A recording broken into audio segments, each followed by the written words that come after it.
ঢাকা বিশ্ববিদ্যালয় ভর্তি পরীক্ষা ২০২৫-২৬ শিক্ষাবর্ষের বিজ্ঞান ইউনিটের স্থগিত ভর্তি পরীক্ষার সময়সূচি চূড়ান্ত প্রকাশ করা হয়েছে।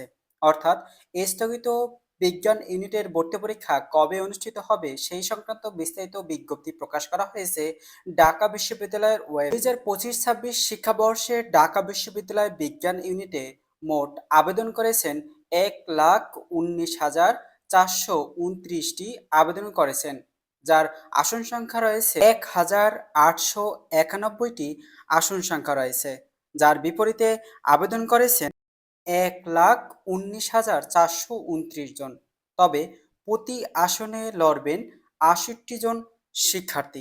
তবে ২০ ডিসেম্বর ভর্তি পরীক্ষার সময়সূচি বিজ্ঞপ্তিতে প্রকাশ করা হয়েছে। অর্থাৎ স্থগিত ভর্তি পরীক্ষা কবে অনুষ্ঠিত হবে যা নিয়ে তথ্য জানা গেছে।